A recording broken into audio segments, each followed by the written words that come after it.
Come and get started on a new mission, a new direction, a new intention. Welcome to 5.8G Alive at Connections 50 Plus. I am Terri-Ann Joseph Brathwaite. And I am Jennifer Gibbons Joseph, catering to all your prospects in the third act of life. Economic well-being, social gratification, personal fulfillment. Join us on Wednesday at 6 p.m. on Connections 50 Plus Facebook page, YouTube channel, and on Gael the Caribbean.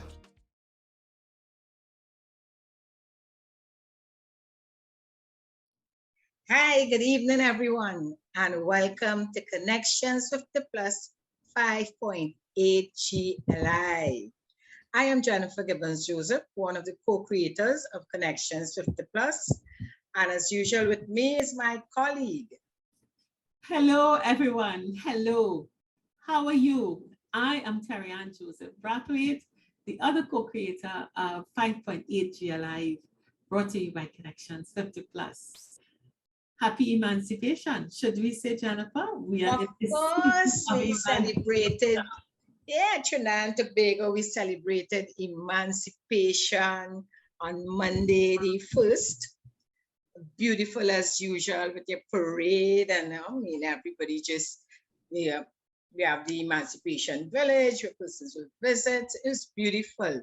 And as you said that, Terri-Ann, Connections 50 Plus on this 5.8G Alive show, we're going to be celebrating for the month of August, an Emancipation series. So every week from the month of August, we're going to be doing an interview with persons who we believe are really, representing what we see as, the solid values, the legacy, entrepreneurial skills, etc. So, and today we have our guests, our first guests in this series, who will share with us their experience. And hopefully, Jennifer, people would have enjoyed our flashback last week. Yes. When we did our last year concert to set us up into the mood. Yeah. So I am pretty excited about our guests today. This is really a legacy family that we are talking about, really involved in the foundation building of our cultural entrepreneurship. So without much ado, Hazel, let's get into a tribe talk. Hi, so as promised, we have a beautiful, beautiful guest with us. And we want to introduce you to Hazel Simonette-Herndon. And Hazel is here with us representing also a very prominent Simonette family that I know the whole of Trinidad and Tobago would have heard about. Hazel is a businesswoman. She's an entrepreneur. She's a philanthropist. She is almost everything. So I'll let Hazel, tell us a bit more about herself and, her experience and growing up in such a prominent family. Hazel, welcome, welcome, welcome. Oh, well, thank you very much for that introduction. And thank you, ladies, for having me and for thinking so highly about me and my family, that you welcomed us to this process. And I wish you well. Thank you. Thank you. We have been building a legacy and building on the legacy of my grandparents, both paternal and maternal. And it has been quite a journey. I think that my grandparents really set a foundation upon which we have been able to build and grow and spread the good word. In that, I think that dating way back, a sense of African pride and pride in self had been instilled and had been mentored by my grandparents. Both sides of the family had been, in fact, very involved in personal income generation. So we call that the nice big word now, entrepreneurial spirit. Yes. And on my father's side, the family was involved in farming and agriculture and did a lot of work in the coconut fields of the Caucasus and Cedrus. Wow. On my mother's side, my grandfather and grandmother had a strong base in teaching and then expanded to sharing their knowledge by establishing a college, a training college in Point Fortin. My grandfather, in fact, was known as the Black Prince and was very highly regarded in the community of Point Fortin. Wow. Of course, Mommy and Daddy met in Point Fortin and started building their family. So the six of us have followed the traditions of my grandparents and my parents in using that entrepreneurial spirit to build self, to take a very serious approach to education, which all my grandparents and parents insisted on. We all, fortunately, were able to go on to further education and be educated at the university level, and we develop career base. So it has been quite a journey. It's also been quite a responsibility, bearing that legacy. So before we go on, can I ask you to in a special way pay tribute to those very phenomenal ancestors by naming them? Your grandfather, your grandparents, the name of his business, and so on. My grandfather on my mother's side, as I noted just now, was nicknamed in Point Fortin the Black Prince. He was a proud and smooth, good-looking Black man. He was from Grenada originally and came to Trinidad with his mother and siblings and carried on his education, and then he first started working in the oil companies in Point Fortin. And having done that and gotten that experience, he developed his business around education. His name was Ignatius Wilson. And my grandmother, Mary Wilson, his mother, single-handedly brought up 8 children, having come to Trinidad when her husband went to Panama to look for work. And at that time, they were building the Panama Canal, and it was customary for West Indian men to go to Panama and be able to get that work and help their families here. So he went to Panama and she came to Trinidad with the children. And she worked as a domestic servant, ironing. She ironed clothes for families all over Port of Spain. And she continued bringing up her children. Ignatius, my grandfather, was the senior boy of the clan, and he took on the fathering of the others. So he was very serious about getting his education foundation and being able to build from there.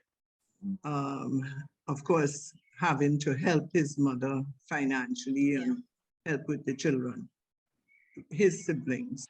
So that was on my mother's side. On my father's side, my grandfather he died before I was born. Leopold Simonette. He was well known in the southern peninsula, as we say, because he inherited and developed coconut estates.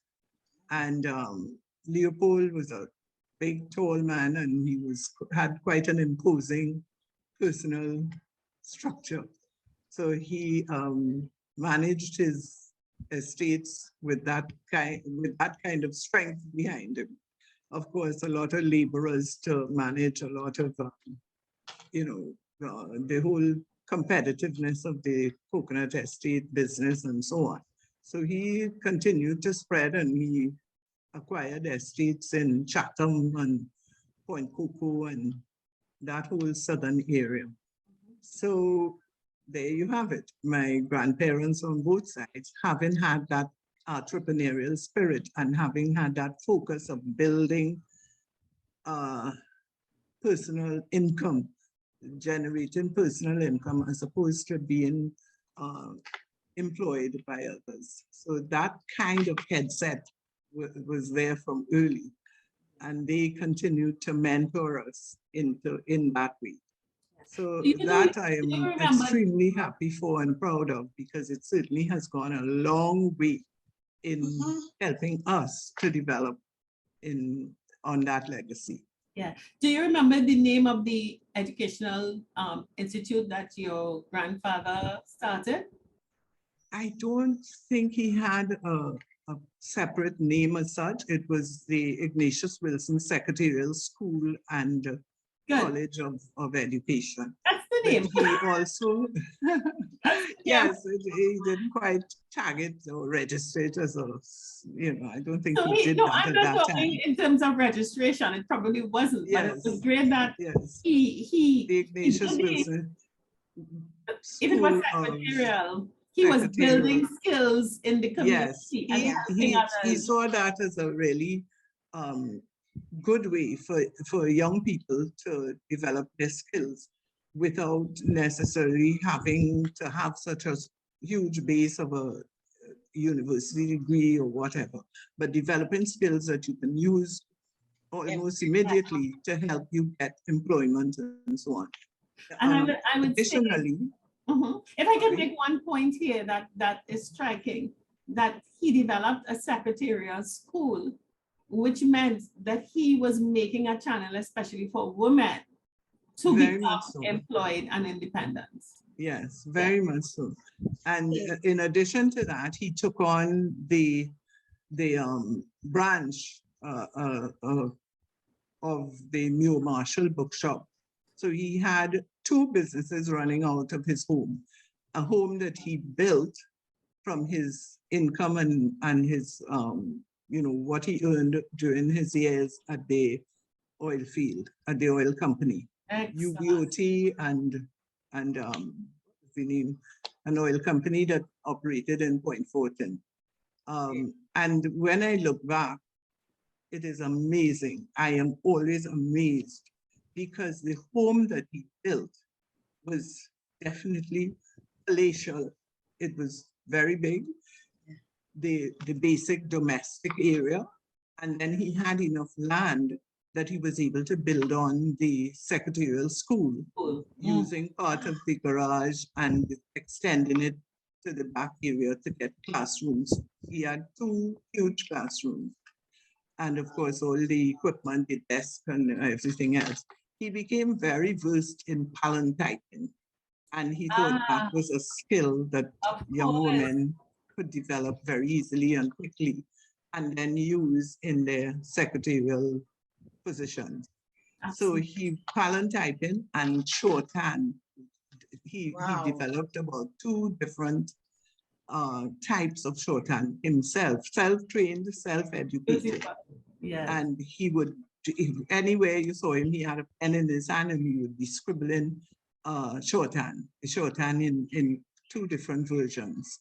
So he passed that on, and that's what he trained the young people at in his secretarial school, while my grandmother ran the bookshop.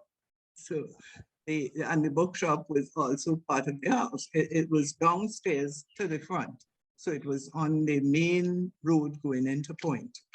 And it remains quite a marker in Point. Unfortunately, we did not keep it in the family. My grandmother, after my grandfather's death, my grandmother didn't think she could hold on. So she moved in with one of my aunts in San Fernando, and she sold the property. Funny enough, it was sold to a businessman, another Black businessman. So he had it for quite a number of years. He was in construction. Well, he didn't keep it as pristine as my grandparents did. because his construction business was all over the place. But he did what he had to do, and it was good that again it was another prominent business person in Point Fortin. Yes. Yes, I'm listening to you. I feel so proud. Congrats to the family. It says, actually, I know from the other generation, your parents, and I always admire growing up in that era, the businesses they had, and I say, wow, but getting that background even further from your grandparents says a lot and shows how important it is for us to utilize our skills. Yes. I mean, self-taught, they actually, in those days, for someone to do that, it shows that the strength, the knowledge, we have it in us. That is so, it. wow. That is it. So And I would some ask people now that tradition on both sides passed on to your parents. How did you see, how did they take that and developed as they moved on? Right. Well, some people tend to think, oh, you were from privilege and you had a song start and all that. But on both sides and all through it, it was a lot of personal development, a lot of self-pride, pride in their Africanness. My grandfather was extremely strong on that. As a matter of fact, I learned years later when British philosophers and psychiatrists said that, it is very damaging that young Black women, Black girls should have to play with white dolls. My grandfather had instilled that concept many, many, many years ago. He said that Black dolls, young Black girls should play with Black dolls because it is important for their imaging and for their self-pride and not have to feel that they have to look like a Barbie doll. Okay. And so that it was amazing to me that he had said that, and he had developed that concept and lived it. I never had a white doll, thank God. So, it was really interesting being able to take those concepts, take that pride, take that self-development spirit and run with it.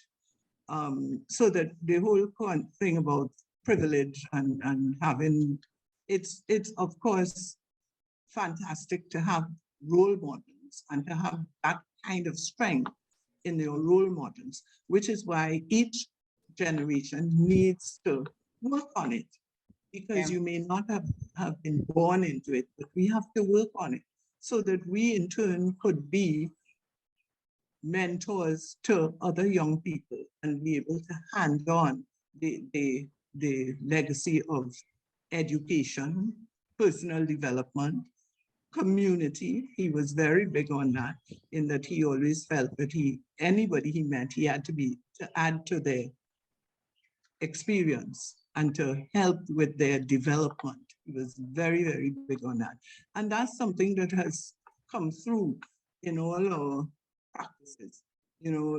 Being in business, you employ young people, you employ others, you can't do the business by yourself. And it has always been in my spirit to uplift, to help to encourage, to help to have these young people in our charge, not just work a job and go home, but to be able to educate and help them to develop the spirits that we had inculcated from our grandparents. So that you don't have to be born into privilege, but we have a brain and we have to use that brain productively and constructively. And most of all, I think we need to appreciate the concept of helping others, and that in itself would help to carry on those legacies and those values that we hold dear to. And of course, that are African heritage values: family, community, development, the spirit of sharing and caring. Very, very important. My grandmother on my grandfather's, on my mother's side, she lived to 100 years old, 100 and a bit. And so did my grandmother, his wife. And so they were long livers and hard workers. And it wasn't privilege. It was taking full advantage of opportunity by being ready, preparing yourself with a good education and a determined spirit to succeed. I think those are some of the key things, So we carried on with that foundation and tried to build on it. Yes? Now, Hazel, I'm saying, of course, your background is so beautiful. And again, there's that creativity within your family. Tell us a bit about the art aspect of it. Well, it's very interesting that you asked that. Yes, always having that creative spirit has been within us. Mommy herself had been extremely creative. Her outreach to African culture and her early travels to Africa, bringing back with her the art and craft of the African continent and the countries that she visited. And it has extended into my younger sister, who in fact is an artist. And the art behind you see is her production. She has done thousands of bits of work in different, largely in abstract art. So the one at the back here on my right is one after the famous Pollock artist. And that's a portrait, actually, a comical finish to her self-portrait.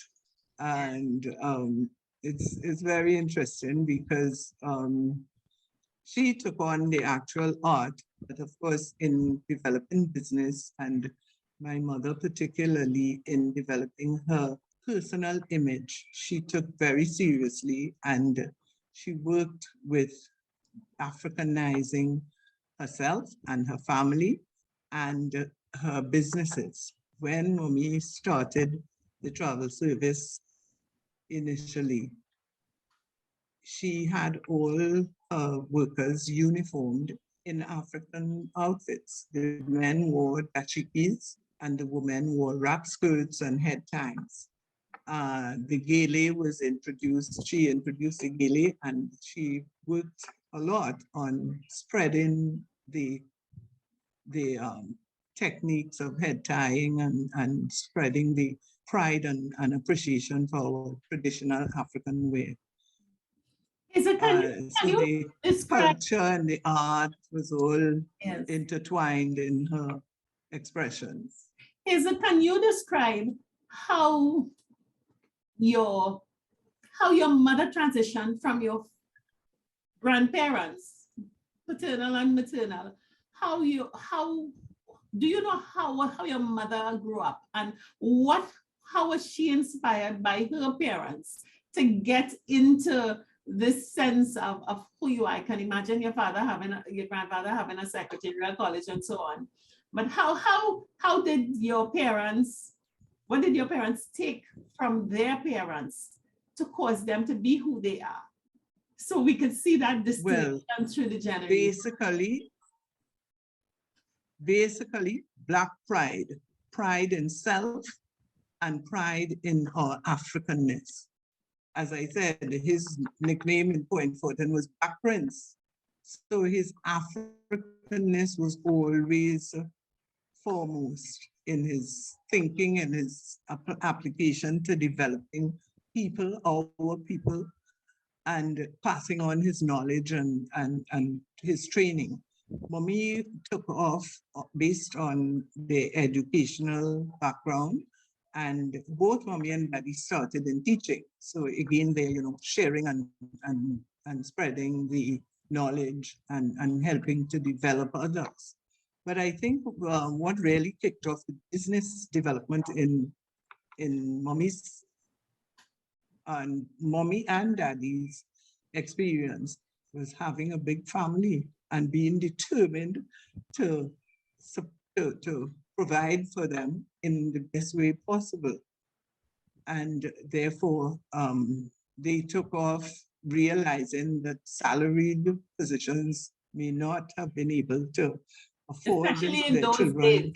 Especially in those days. Yeah, what Black people were Yes, paid. exactly. The salaries were very small, and yes, and therefore the dream of higher education and tertiary level and onward seemed like a really huge mountain to climb. So and the business and entrepreneurial spirit was there. Daddy always did business with his background, both in terms of the coconut estate preparation and fishing. He always kept a fishing business going, even while he was doing the work of building his political career. He had eventually left teaching and went into politics. And that he took on very seriously. I mean, we missed him for many hours because he spent a lot of time developing the party business and the party outreach and so on. It was very educational for us because I'm so proud to say that I really know this country very well. Because he would pack us up, mommy would pack a picnic basket, and we would go to every community, all corners of Trinidad and Tobago. And from that experience, I'm so happy and proud to say that I know the country inside out. And it, of course, not just knowing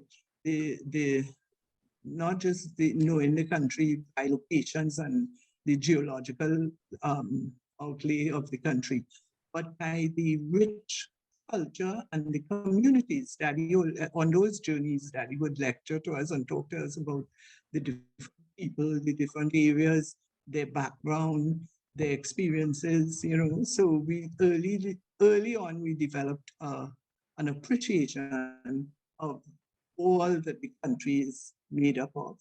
And that was from Palatuve to Mearo to and so there isn't anywhere.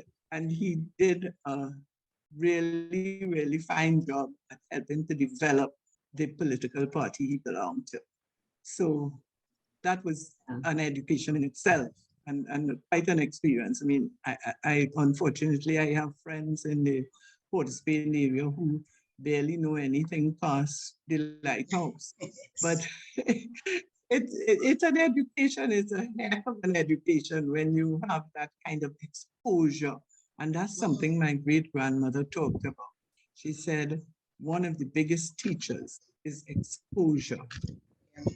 You have to be exposed to more than your little circle or your, you know, and that brings a tremendous education. And again, being the most important element of us developing individually and as a community and as a people. Education, determination to succeed, you know, being hardworking and committed to living your dreams. Yeah, so that's one thing I try to pass on a lot. Yeah, one thing that stands out to me in the development as it is now, and something that I think a lot of us can learn, is that we talk about education. And for many people, education is something that ends in certification.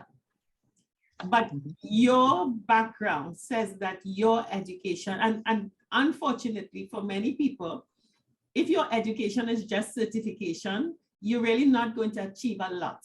Because without that exposure to different people, different cultures, without that seeing efforts turn into benefits, you know, for many people, unfortunately, the effort is to get CXC paid and BSc, MSc, PhD, but the application of that and the service of community and family, I think that your family is grounded in is so important to the continuity through the generations. And I think that is something that people can learn from and see it in action through this story. So I am very, very not impressed. I often, for sure. I often feel very proud. And you're from South, so I'm always biased about South.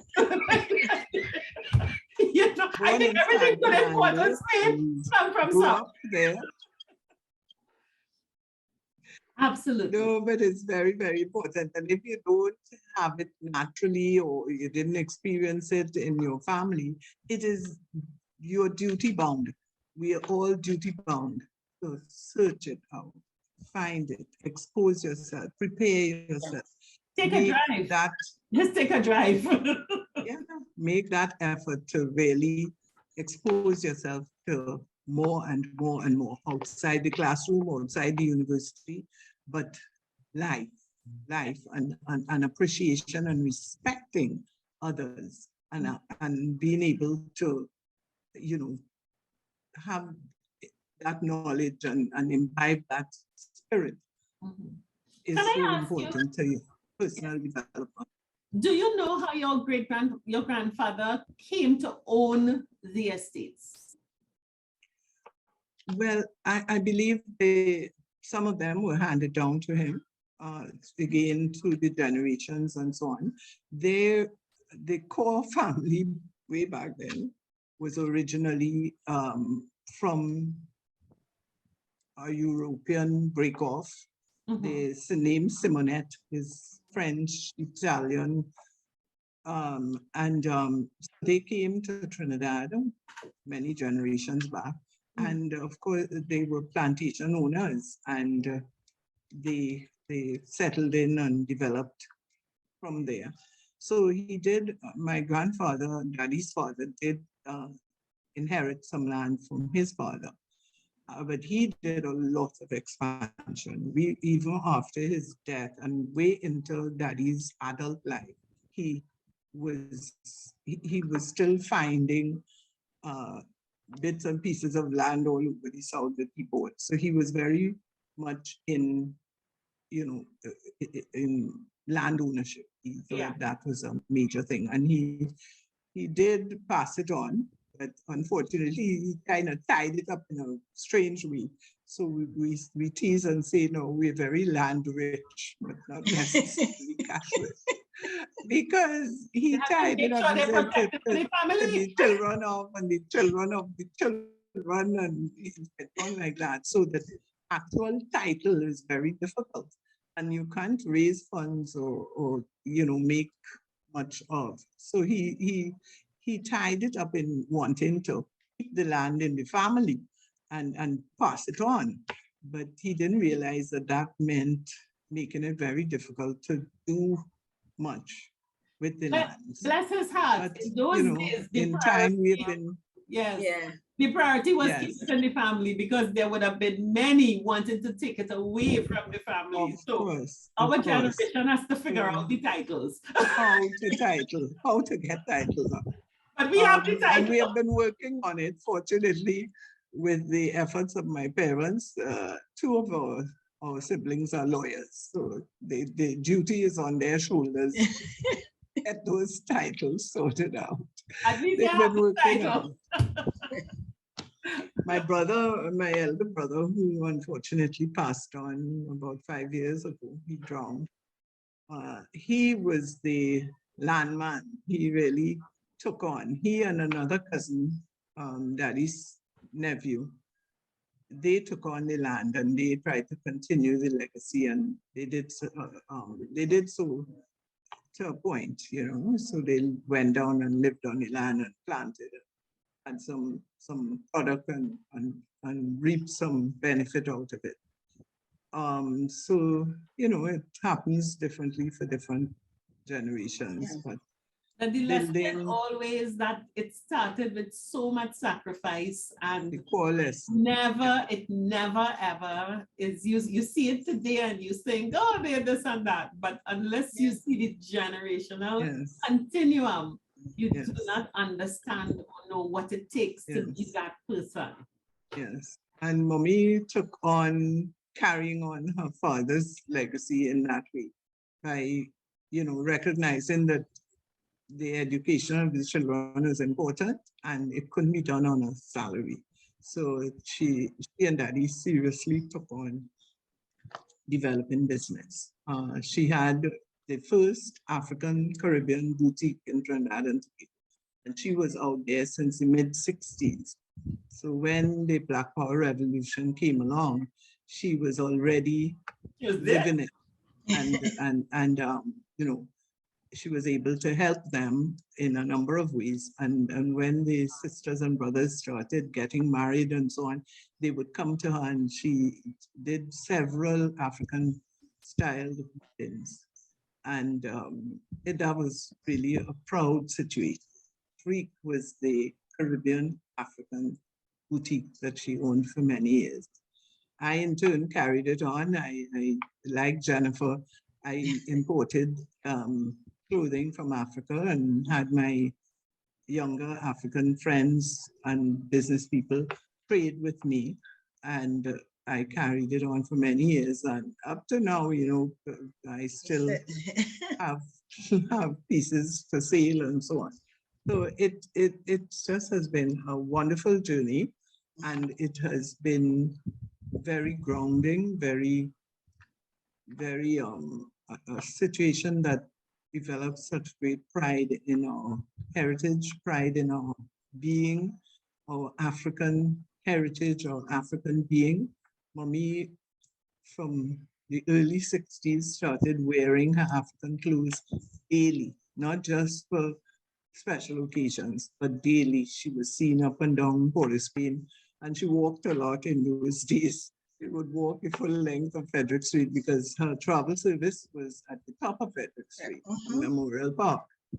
And she would do business with the airlines and the airline offices and so on. And instead of hustling to find park and this and that, she walked a lot. So she would be seen up and down in her African wear, head tie from head to toe. And she kept that tradition all her life into her senior years, and now into her geriatric years, if we so call it. But she's 90 years old now, and she did it well. And her name, and the name of the business was you said the name Afrique. Yes. Afrique was the boutique, the African and Caribbean boutique. So she exposed our people to authentic African art, African material, African clothing. It was up at the top of Frederick Street also. And Ernix was the travel agency. She, a combination of her name and Daddy's name, Irma and Nico. And Palaver Place came out of that period also. Actually, I was just about to ask you to chat about that, Hazel, because I recall, going to all the parties at Palaver Place. So tell us about it. So she was Irma Simonette, and your dad was? Nicholas Simonette. Nicholas Simonette. I think it's so important to call the names because it jogs the memory, and people see it and they know the names, they know the businesses, but they don't know the connection who is behind it. Yes. So to me, it's so important to say the names so that people, oh really? Oh my God. They would know Palaver Place, but you have no idea. Do you know who is behind it? Palaver Place and what it has come from? So I think that is one of the important things that we must do. And later on, Mommy adopted and registered her African name, Terri-Ann. So that too was a very, deliberate experience, marking her really strong approach to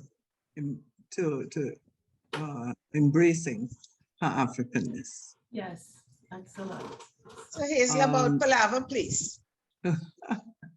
Yes, Palaver was born out of really my desire to carry on with a business that where I can use my experience and my training. I did hotel and restaurant management and tourism. And the opportunity came up to have to get the building for rent.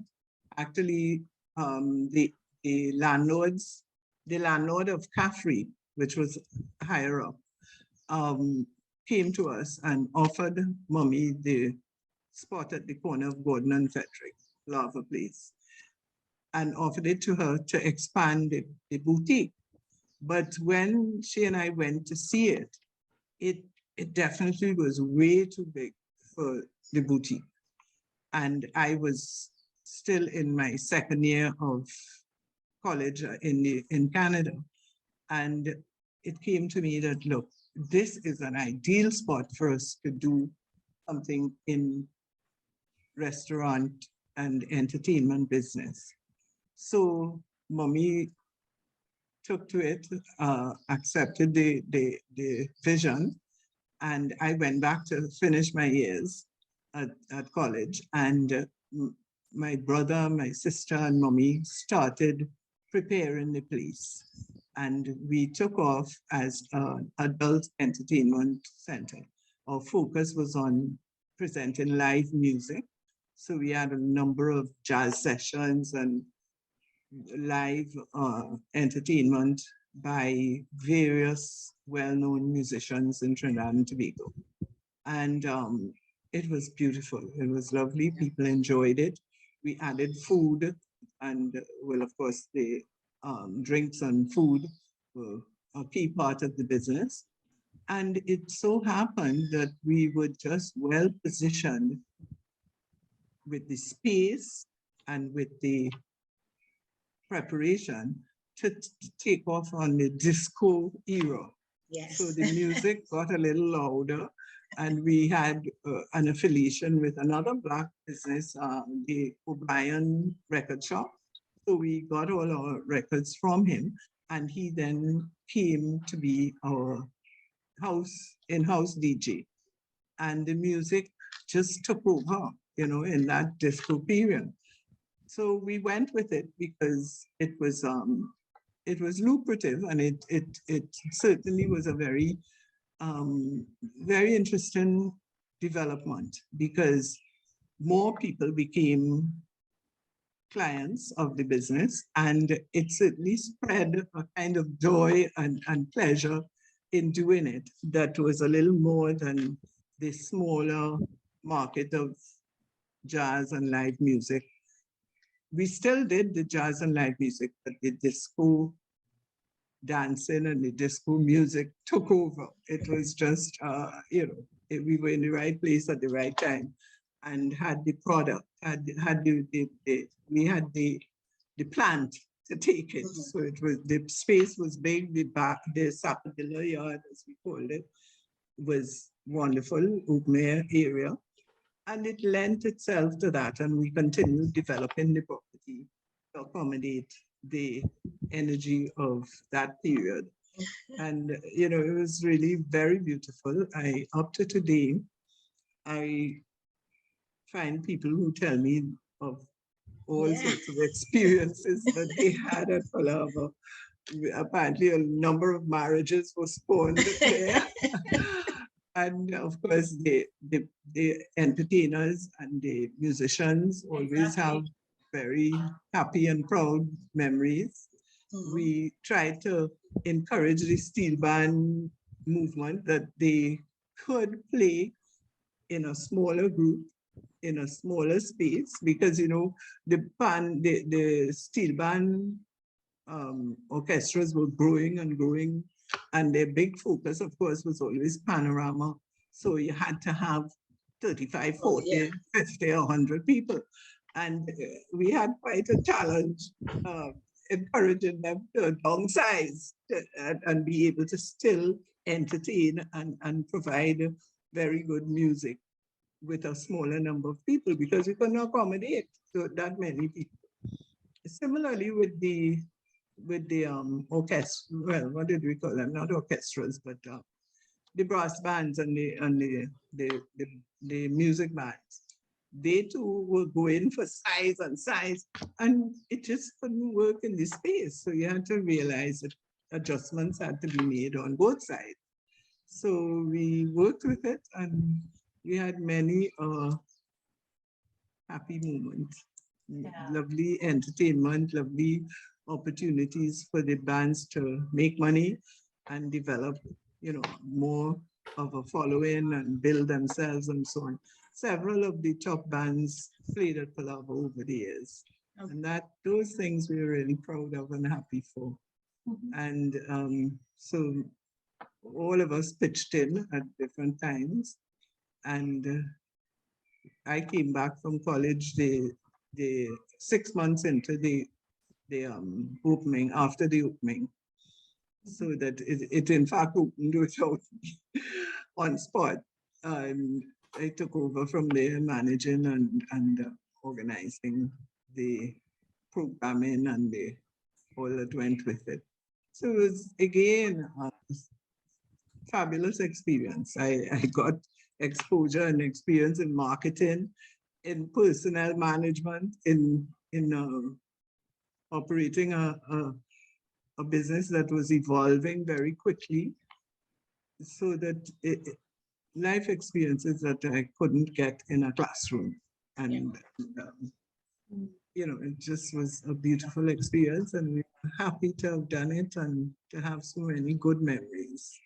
Hazel, was there any, what other than Palava, was there any other, who was your competition?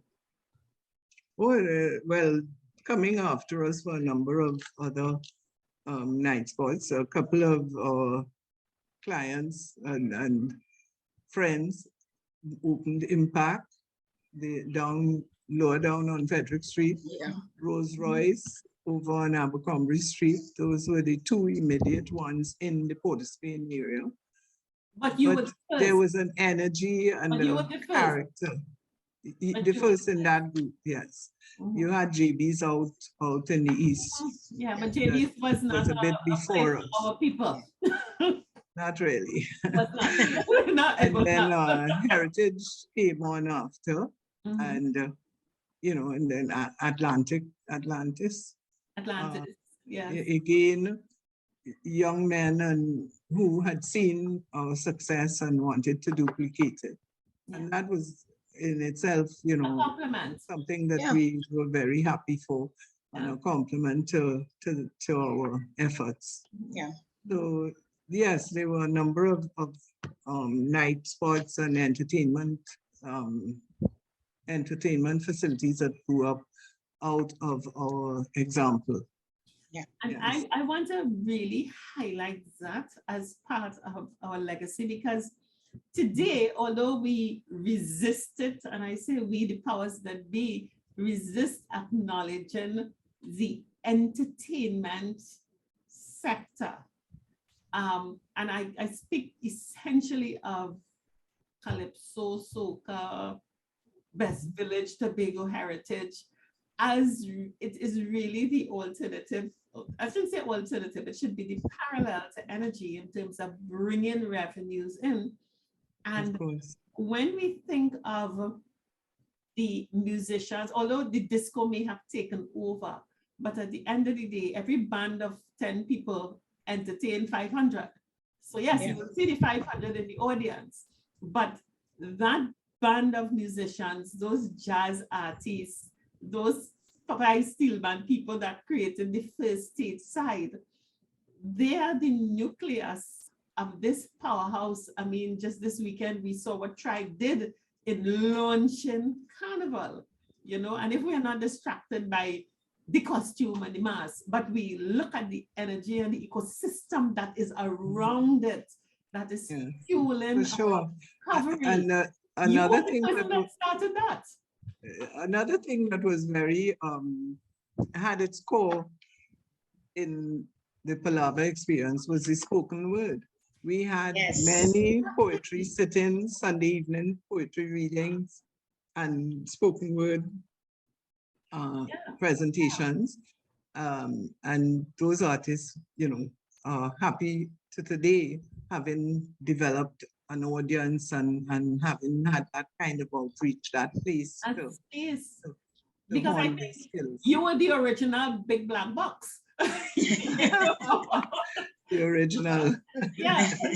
And I think that is so very important, because a lot of, so many of our young Afro youths are into culture, music, whatever it is.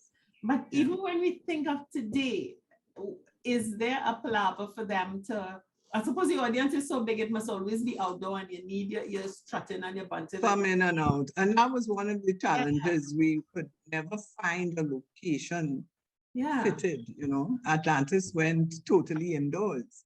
And at that level, you know, it would have been quite a challenge to dealing with the rent cost and all that.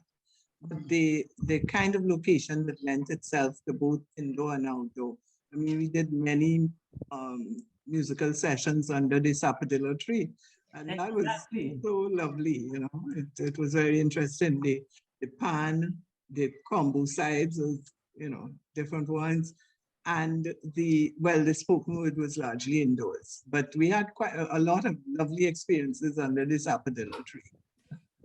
I am sure Liz and Monty Montano spent a lot of time in Palaver Place and inspiration and to continue to support their children in there. And now their son has the keys to the city. So beautiful, fantastic.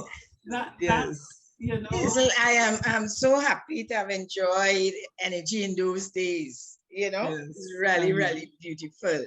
But as we celebrate, Hazel, as we celebrate emancipation, and our show, you know, for the month of August, we are celebrating, you know, the emancipation with, you know, people like yourself. What would you advise? What would you say, you know, to our audience listening, you know, now, in terms of legacy, or what can they do to, you know, pass on some tradition and values, solid values to the family?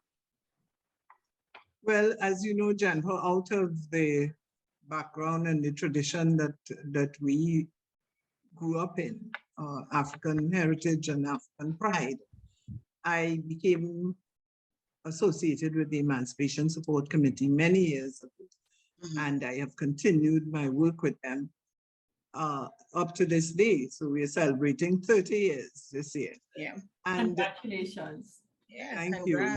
We have done a lot of work. Unfortunately, it isn't all out in the public view, but certainly for those who have taken the time to acquaint themselves with our work, it's been long, hard work, and in many different areas of community and personal development and African pride and business development. We've run a business forum every year for the past 20 years or so. The lecture series, the Kwame Ture lecture series, community development. We have a very vibrant community mobilization group, and they meet regularly, and we infuse the education and the planning and the development of the communities. We've done work with young parents and parenting, young men, young women, and just generally a very broad outreach of work that the Emancipation Support Committee has done. And for this season, I stand by our motto for this season: resilience and determination. That is really a great spirit that we need to continue to imbibe. If it doesn't end with one effort or one period of time, but you have to have that resilience to stay with it throughout your life, and to be able to share, to mentor others, and to be able to spread the good word and have people appreciate and understand what we are about, building and developing self and community and family. So it has been a tremendous experience, and I've stayed true to it. And I think we have come a long, long way. I mean, if you just look at the parade, we've come from 15 people and 2 drums walking through Woodbrook and Port of Spain. And it's just so tremendous now how people look out for the Emancipation Day celebration and join the parade. The groups, the cultural groups, the music groups, the drummers, and just individuals getting out there and dressing and wearing the beautiful traditional African wear. And the spirit that I experience every Emancipation Day is undescribable. It is a spirit. It's not a carnival parade. It's not a jump and wine situation, but the spirit that it engenders in the participants and in people looking on and so on is just absolutely beautiful, and has gone a very long way in helping our people to develop that African pride. And it comes from a resilience to keep doing it, to keep reaching out, and to keep helping others to appreciate and to respect and to build their own legacies, really. And then you do have the Emancipation Village, where you know, families go and you could expose the younger ones to. Right. And most of all, the being able to give the entrepreneurs an opportunity to expose their goods and their wares. A lot of the village, the booths and the business people in the village are in fact artisans. And they create a lot of what they do and a lot of what they offer to the public. We also have the element of bringing traders from the continent. That has been a big part of the village, and a part of continuing to expose our traditional art and craft and wear to more and more of our people here, so that the whole Pan-African movement continues, and that is a very important element of our work. There's so many elements. We need another hour for me to talk about it. I was just thinking perhaps we have to bring you back in this month to not talk about the Simonette family and the heritage, you and yourself, but to have probably you and 1 or 2 others to really give and understand, because at the end of the day, the Emancipation Support Committee is the organization, the national organization that would overtly and have at its purpose support for the African people in the country and the wider diaspora. And very often, as with many of these groups, you really, all right, it's associated with Emancipation Day, but it's not that you're dormant for the rest of the time. And it would be really good to have you back with another member of the support committee to talk about what the Emancipation Support Committee does, other than, well, inclusive of Emancipation Day and its activities, but in terms of the wider community and building the entire ecosystem. We would welcome that opportunity, because that kind of exposure has been lacking in that we don't always get the platform to project, so that is very important. And I thank you for that opportunity and look forward to it. Great. Because we really need to be able to communicate better what the works are. We'll definitely do that. And I think we have about a few minutes left. But perhaps you can go back to that wonderful art, because we've seen what your grandparents, your parents, you have been doing, and it's Leopold and Ignatius, the Black Prince, and their spirit continues through, and you can see the work that all generations have done. It's in the same way. So as we look at the youngest of the Simonette clan and going forward to the future, tell us what portends, what is continuing? Well, all the values that have been instilled. And one of the ones that I hold dear to is being able to encourage and to extend and share my knowledge and information with others. And I'm always amazed at how young people react to that kind of information that helps them to add to their arsenal for development and personal development and following their dreams. So I have continued, and that is one of the things that is really dear to me in my life and in all that I do. The businesses that I've operated, the emancipation experience, helping young people and being a good mentor, a good role model to others. There are several Black business families, Black businesses that came up around the time that we did also. And I am always in awe of how they have fared and the resilience that they've shown in continuing to do what they do and developing their business into really major successes. And that's fantastic. And my feeling is that through the work of the Emancipation Support Committee, I will continue to do that.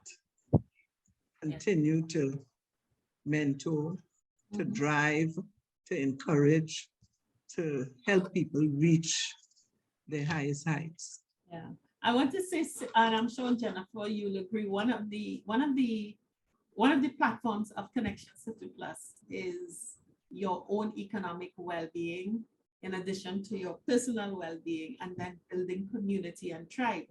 And this is what our heritage is really about. And I do think that perhaps for September, Jennifer, we can extend and have Hazel join us in highlighting some of these families and businesses and really carrying this forward. I think it's very important, very, very important. Yes. And I congratulate you, sisters, on the work that you do. You've been very committed. I see all the time, I see your work, even when I was not in the country. I kept, following your work and your efforts.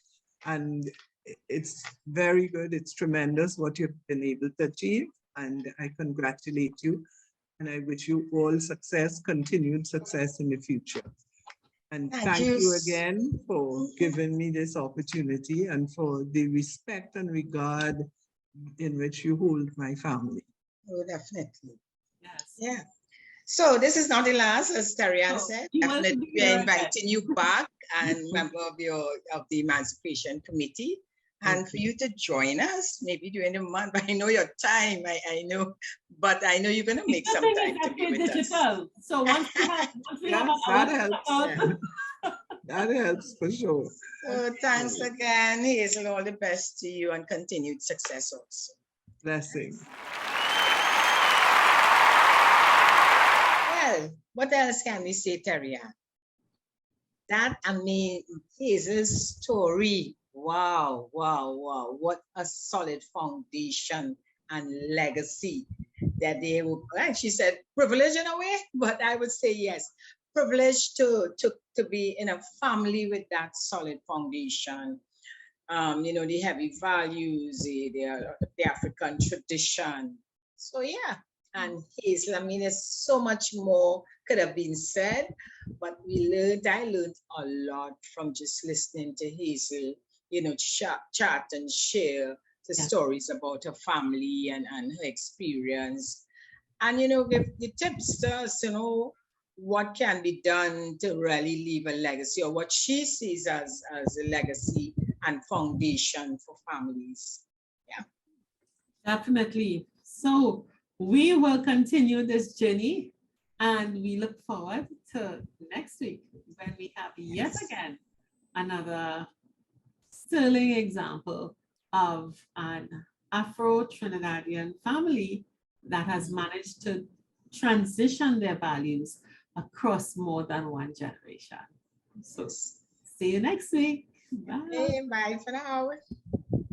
50 Plus Tribe and followers from Trinidad and Tobago and the Caribbean. Thank you for joining us on this Connections 50 Plus 5.8G Alive show. We hope you enjoyed the lively conversation and look forward to seeing you next week. Don't forget to like our Facebook page and subscribe to our YouTube channel. We really love getting your feedback. Bye for now.